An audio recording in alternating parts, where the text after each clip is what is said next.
Thank you. It's great to be here. And can everyone hear me okay with the thing? Great. So, very happy to be in Paris. My son was born here, so very special. Rue Galande, that's where we were, in Rive Gauche. It was really beautiful. This is a 30-minute talk that I'm going to not try to bore you too much. And it's usually in 3 parts. And I must warn you, it's very funny in other parts of the world, so don't be afraid to laugh if you feel like it. I was very fortunate to, in 2014, at the end of 2014, to get a very first generation GoPro camera that I took into Zaatari refugee camp to make Clouds Over Sidra, which was the UN's first documentary in virtual reality. And I was able to do that because I was able to partner with what is now called Here Be Dragons and Within, but back then it was called Verse and Works. Very difficult to say. It's a good thing they changed their name. I worked very closely with Chris Milk, who is a pioneer, of course, in virtual reality. And I had the idea that we should use this technology and try to see what it can do for very serious topics, like the refugee crisis and other topics that I went on to then do for the UN, which was on Ebola, and we did a film on Gaza, and the film that's here, Ground Beneath Her, is about the aftermath of the Nepal earthquake. So, the first part of this is when I was given the camera, there were many people who were giving me a lot of advice on how we should try to get people to care about these issues. And I really felt that this is not the first time that a new medium is coming into play and people are trying to understand how to tell stories and how to really, I think, what I like to say is representing the pain of others. Now, this sentence is a result of alluding to a very great book by Susan Sontag called Regarding the Pain of Others. And in Regarding the Pain of Others, Susan Sontag uses the example of photography, and really how photography, when it came onto the scene, there was these similar type of ethical, philosophical issues of how one is able to get you to care, get you to empathize, and get you to really explore conflict and pain in a different way. So, with VR, there's this ability now to immerse you and make things feel real as they do here, as they do for all of you here. But, it's not the first time. We've been, fine without reality, without, and getting people to care about things. And, this is from the Napoleonic era, right before the advent of photography. We still have a lot of use of art and a lot of artifice and storytelling, I think, that really works into it. So I knew that whatever we did, it wouldn't just be about showing people's suffering, that there has to be some element of artifice into it. This is one of the first photographs from the American Civil War. This is some of the, just to show you that these are, and right before this, it was in the Crimean War, where people were starting to first use photographs. And again, the instinct was to show suffering, to show the dead bodies, so that was what was going to bring home the horrors of war and make things stop. And, this is just one, quote from Alex Gardner about, again, saying, behold, horror. If you just see it, it will stop. If there's a point to my talk, that's not true. That's not enough, and it doesn't work. People could say that World War I was probably where photographs played an even greater role in bringing home violence. Vietnam, again, with television, is a new form of relating how we deal with that sort of trauma. In Syria, it's I'd say the first YouTube war, where if you go through YouTube, there's all this user-generated, sometimes anonymous content of very horrible things happening there. And now with Facebook Live, you have live killings of people. And in VR, it's important to think where it's going to fit within that. So this is another example, from World War I. It's called War Against War by Ernst Friedrich. And this was 40 of the worst pictures you can imagine from World War I that were, by 1930, there were 10 editions of it in Germany. It had been translated into many languages and used by many people, again, to show, look what happens, let's not do this again. But it doesn't stop, and it didn't stop anything. This is some footage without audio in Vietnam. Again, people feeling that if you just saw horrible things, things would change. I'm not going to play too much of this, but just to give you an idea of how things are changing with what's happening now with the Syrian war, and you can look into with Facebook, with Diamond Reynolds about capturing the live streams. So why doesn't it work? I think, we grow numb to a lot of this. We've never been more inundated by pictures of violence and war, but after a while they don't have the same effect on us. So in VR, when I went out there, I knew that that wasn't just the approach, even though intuitively that's what we think we should do. It just is not going to work after a while. And it's not just, in photography, in public health, in trying to get you not to smoke, trying to get you not to have unprotected sex. There's been so many ways where they've shown that a lot of studies that show you a dead person dying of AIDS or someone just horrific sort of images. In some ways they counteract of what you're trying to achieve. That fear and shock in some ways can have damaging effects. But there's some sort of campaigns that are a little bit more successful. You guys are not American, or I don't think any of you are, a lot of you are, but this was a very successful one where you just use metaphors and your brain is an egg and it's in a frying pan. But in a lot of ways, this was more effective for people using storytelling or using metaphors than other ones. This one, it's a little outdated, but really very funny. I thought it was amazing. Maybe it should be an iPhone now, of what should be there. You guys should laugh. It's important for you. It was a joke. Come on, everybody good here? We're alive in France? Come on. You have Macron over here, startup culture. Let's get a little positive. So, Susan Sontag, again, brings in a little bit of that, and I highly encourage all of you to check that out as well. So, you do remember this picture of Aylan, and he does have a name. And this was a picture, again, that shocked people out of their way to help people. But there's a lot of things that show you that if you keep seeing it, are things getting better? Is this what it takes? There's been a lot of discussion about if this child, didn't have his little shoes, or if there was other things, whether we would empathize or relate in the same way, or whether this is the way to do it. But we do grow numb to this. In the 80s, even UNICEF was using very horrific pictures that we wouldn't use now. And the reason a lot of it is not being used now is not just because of human dignity. It's because after a while they found that the donations are not the same. It doesn't work in the same way if you just keep horrifying people over and over with things. This is, let me see, this is where things get a little bit tricky, but let's see if I push this. If not, let's see. Every year, 10 million third world children don't live to see their third birthday. A very Those normal who do live commercial beyond that ripe that I old think age one here wouldn't see now. will grow up in dung heaps like this. Happy birthday.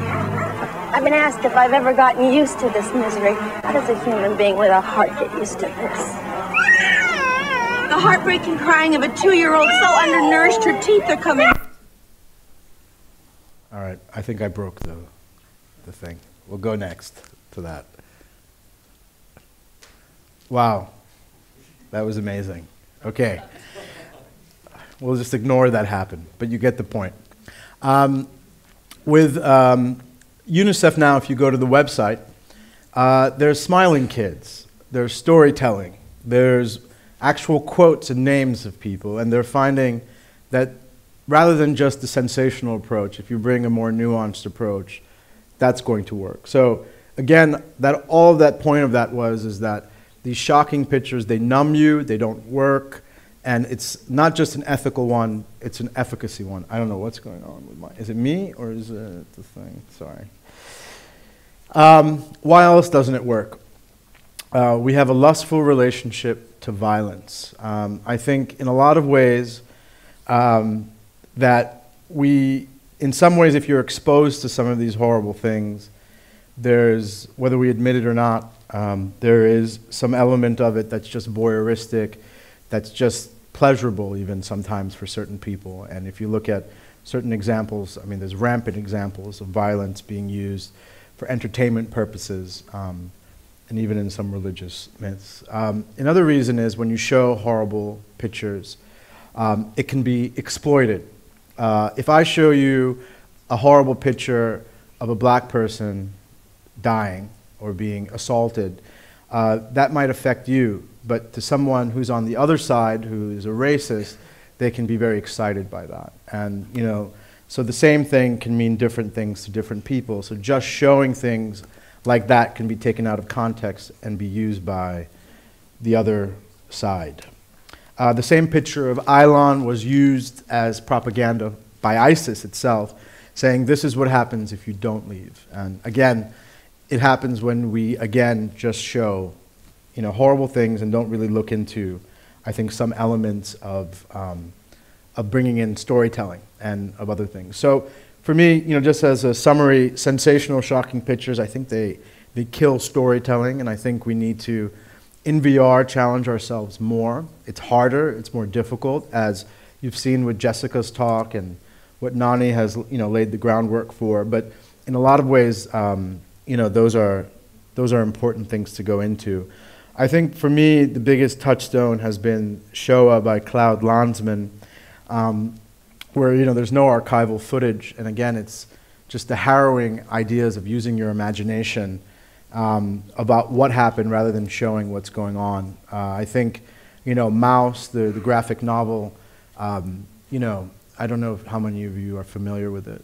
You want to raise your hand if you're familiar? Yeah, because it's like, you guys are, I actually, when I lived in Europe, that's when I discovered graphic novels, and to me, with Mouse, about, you know, representing humans as mice and cats and dogs, I think many of you would agree that, you know, that imagination, or not just showing just the real and having an element of abstraction where your imagination can work, is to me where I think empathy really blooms.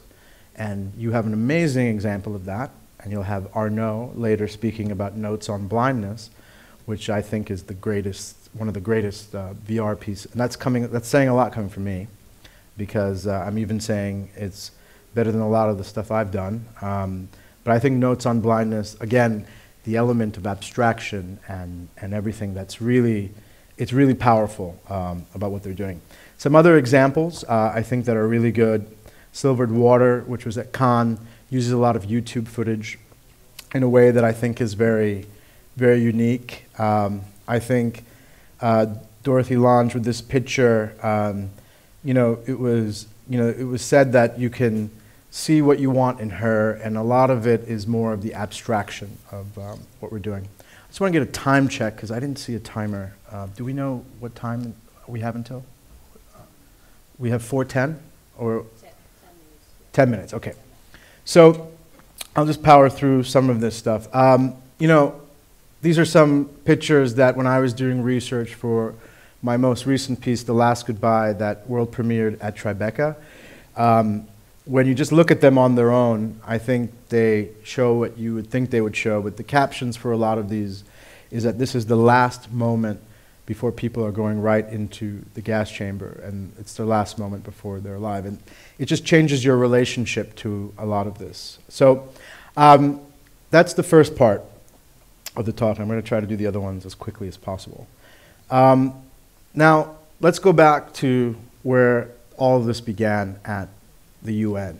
And for me, I think some of the bigger issues that we face when we're at the United Nations is we want people to care about these issues, and we write reports, and I think reports are very important. But if you want people to read them, I think you need to kind of bring a human element to it.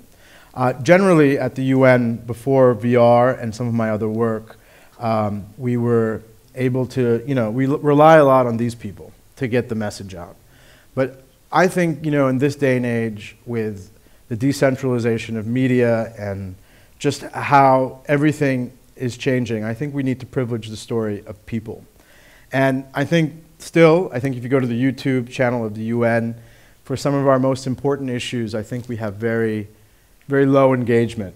And, it gets a little better sometimes, but, if you have Angelina Jolie help you, it gets to like 87,000, But, this is what we're up against. And, a lot of the thinking is, when I started some of this work, is, do people care, Can we ever compete with this type of stuff? And I think some of the work in VR is able to show an engagement like never before. But, I had done some other viral videos, and, this is one of the first videos I did for the Climate Change Summit, which you can watch on your own, where we were able to, again, not just make it about the programs, or not just make it about people like, Western people helping other people. It's just about the struggles of people and trying to get you to empathize with people. So that kind of first-person approach, I think, even works greater in VR than most places. I think this Humans of New York UN tour that I also produced with Brandon Stanton is another great example of some of the details and some of the first-person approach that he's able to do through photography.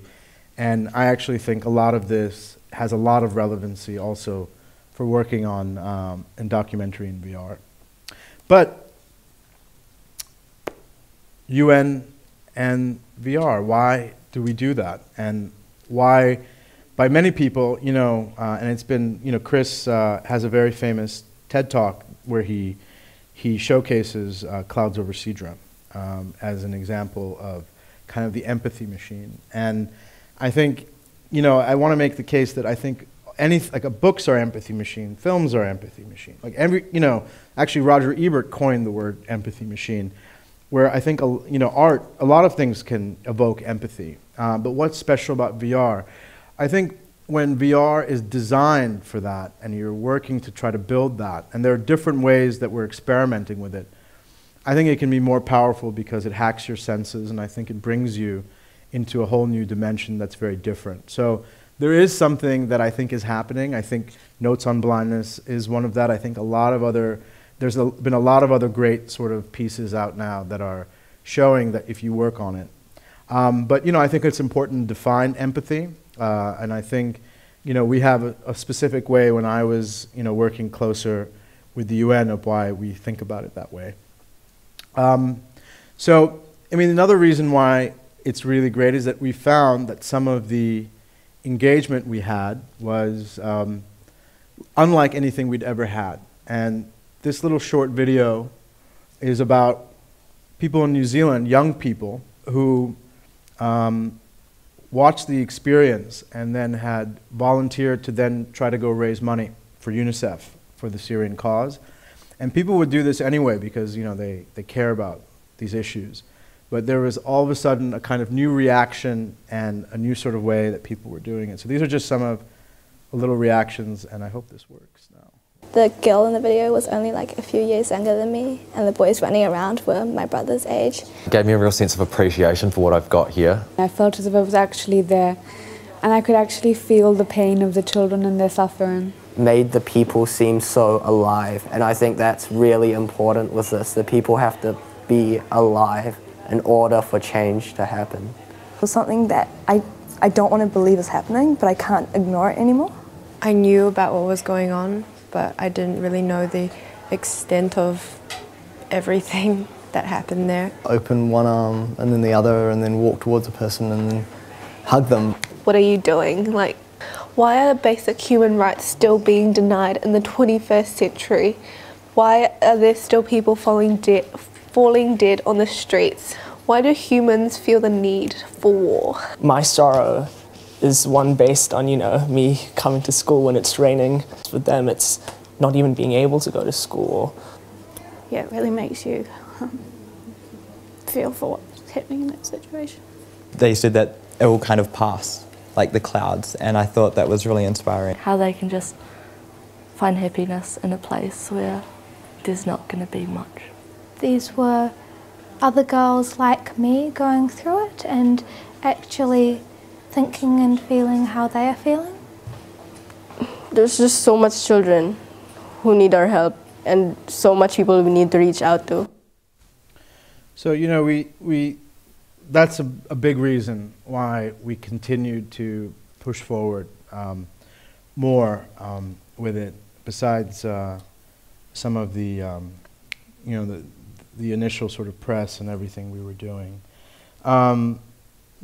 There's also a unique opportunity for impact with these things. What we were able to do then is, which is, I think, and I'm very, very, very grateful, because at the UN you have this infrastructure of 150 country offices, so you're able to kind of bring new technologies that usually are siphoned and siloed in Europe or in North America, and all of a sudden you're able to integrate it in different ways with your programming. So we're continuing to do that in interesting ways. But what we did was, UNICEF has face-to-face fundraisers in 40 different countries and 15 different languages.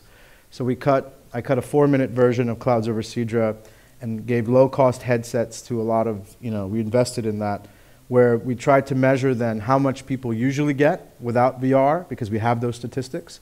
It's usually 1 in 12 people will donate. And then after this experience, it was 1 in 6. And that's really,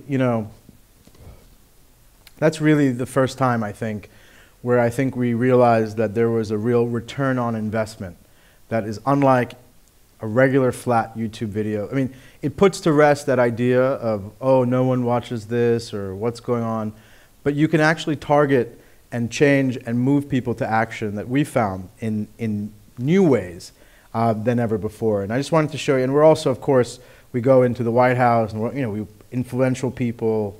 That's great, but to me, the stuff on the street is really interesting. And this is just to give you a sense of what that looks like, and how it is. And this is from, street sort of things. And usually they wouldn't have it. And now they're able to kind of do it. And it also motivates a lot of these people who usually, when they don't have VR, feel like they're intruding upon people. Most people would avoid these people, right? You just don't want to talk to them. But now they're able to show you something that can be really interesting. And we're continuing to use that. And I think that has been something that's very, very interesting and successful. Besides money, My Mother's Wing, which is the film I did on Gaza, was world premiered at Tel Aviv University, and was shown on similarly like the way that was shown, what you saw before. We showed it in the streets of Tel Aviv, and we tried to really build it with questionnaires to try to get people to see if it changes their opinions or knowledge base about Palestinians, and really working in that way. And that's been something I think that has also been pretty cool. I'm just gonna, in the interest of time, just try to show you a little bit. Just, I can have maybe 5 minutes. Is it all right? 5 minutes? Great. Thank you. We're flexible. So, this last part, I think has been covered a little bit by Jessica's talk. But I think it's important to kind of go forward. This is Dionysus. I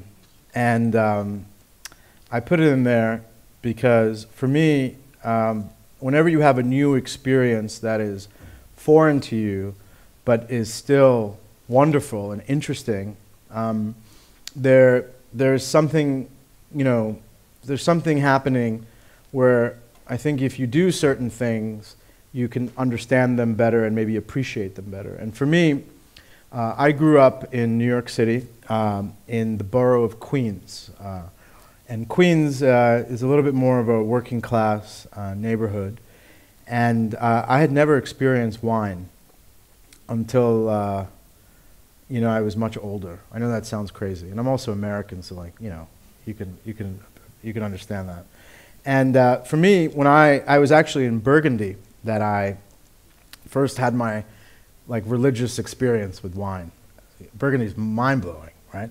And I kept having these experiences, and what someone gave to me at that point was a wine dictionary. And I didn't realize what the point of that was, but I realized that if you start thinking about things in a certain way, you appreciate them better and you actually experience them better. And there's this whole world of wine descriptions. And in VR, I think one of the biggest words, like one of the first early words, and I think Jessica brought that up with, you're not viewers, you're visitors into these worlds, or world building. It's not storytelling, it's story living. I mean, it might sound strange, but these things, they end up giving you a better understanding of what's happening to appreciate things in a different way. And for me, presence is absolutely something that in VR, rather than traditional media, you're thinking about the story and information. In a parallel way, I'm always thinking, what makes you feel that you're there? And there's active presence, there's emotional presence, there's embodied presence, And I think this is something, when you build experiences and think about it, you have to really kind of move in this sort of new realm and think about things with a new vocabulary. Just as an aside, my son's middle name is Dionysus because he was conceived in a Burgundy vineyard. That's how it all happened.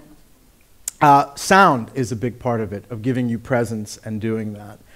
When someone looks at you, I won't have time for this, even though I want it to be really pretentious for the Forum des Images. I had a little clip here that you can watch when you're on from Summer of Monaco. This is one of the first times. You can lower it a bit.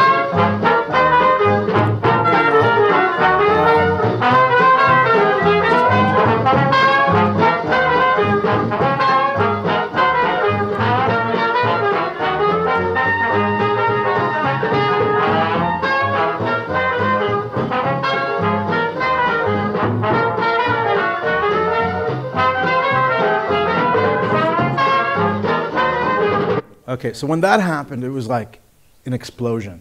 They broke the fourth wall, right? And so that was a way to get you to feel a sense of connection. And it was explosive in the history of cinema, supposedly. But, I think similarly in VR, those types of what is that in VR that gives you that sense of impression? And that is sometimes with sound, that is when they look at you. But, there's other things of how people have experimented for 100 years in cinema. I think we're just getting started. And this is, an example with Altman. Whoa, whoa, whoa, whoa. No. Sorry. You're seeing something, but the microphone is at the poker table, and it's bringing you in. I'm just giving these examples because in VR, we have to think about what some of those things could be. And so in some of this is a flat screen, this is not VR. Camera height, I think, is something that we experiment with when people talk to you. Enclosed spaces that are symmetrical, I think, have a really powerful sort of way of doing it. Are you a ghost or are you acknowledged? To play with that in an experience is very profound because you might think you're invisible, but then people speak to you or what your engagement is. This is from Clouds Over Sidra, which is the first film that we did. And then, you know, in this one it was interesting, rather than have the camera at height, we make you feel like an adult with kids around you. And that gave a sense of presence where a lot of people do that. So, you know, it's very early, it's very rudimentary in that way. So, I'm almost done. I want to leave you with just a 2-minute video because it's not here, but hopefully at the end of this summer, you'll be able to see The Last Goodbye if you own a Vive, and hopefully at some point it'll come to you. It's the latest experience that it's not just in 360, it's using VR for genocide testimony. And so we did an experience for Vive where with photogrammetry you can walk around Majdanek camp in Poland with a Holocaust survivor. And to me, it was very interesting because it's the first testimony to be archived and preserved for the future by Steven Spielberg's USC Shoah Foundation, which had its own challenges. And for me, I think this is an experience that, again, is trying to push the boundaries of what VR can do. It's just a short behind the scenes that you can see. And then we're done.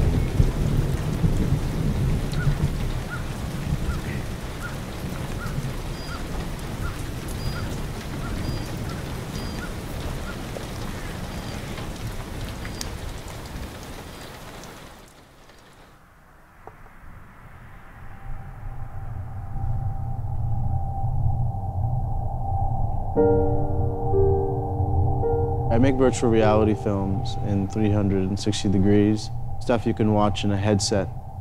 My other films have been on pretty big, serious social issues, like the refugee crisis, the Ebola crisis. Most of my films up until now, they bring you into another world, but it's not a world you can necessarily walk around.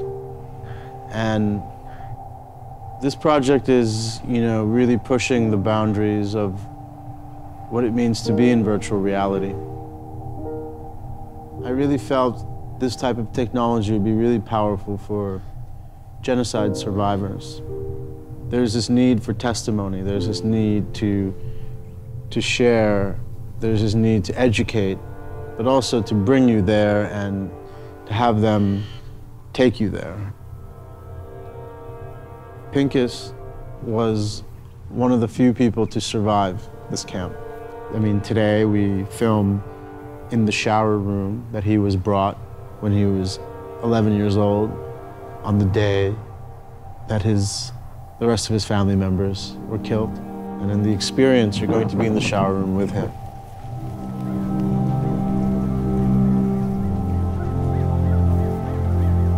Up until now, if you need to move around in virtual reality, they're usually computer-generated images. This project gave us the possibility to explore with some cutting-edge technology what it would be like to be in a certain place, but also with someone else who would be able to be your guide. You are able to be confined to a certain space, and with a headset, you can explore that space, and it really is hacking your senses. You know, I think these types of experiences, they will give a different type of feeling that one doesn't get in traditional documentary or traditional film. Okay, thank you.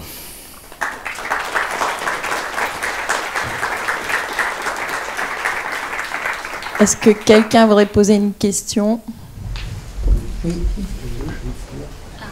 Hello. You painted a lovely picture or a lovely timeline of how, you know, different tactics were used to get donations from people, from horrifying images to pictures of kids smiling. Do you ever think the VR empathy bubble will burst at a point? Yeah. I think it won't burst if, because what the debate I always have with people who are using it for those purposes for donations is that they think it's the technology and I think it's the storytelling, and that's because of my background, you know, in having studied film in undergrad, and also with my other projects at the UN. It's always my fight, you know, is that we need to change the way we tell stories. And there's been a lot of other NGOs that have tried to do their own VR films, and they're using it to try to raise money, and it's not doubling it in the same way, because it's falling into those same sort of propagandistic traps. I mean, if you watch most NGO videos, you don't want to watch them, you know. They can be preachy, they're not necessarily films you're going to see at Sundance or Tribeca, and I've very consciously tried to make something that is an ode to that documentary tradition. So I don't think it will burst if we just continue to make amazing stories, and that's why I'm trying to bring that world into this, you know, and merge that so that you can raise money and have something that has some artistic value. And I think that's where it would be really important. Merci beaucoup. Thank you very much. Okay.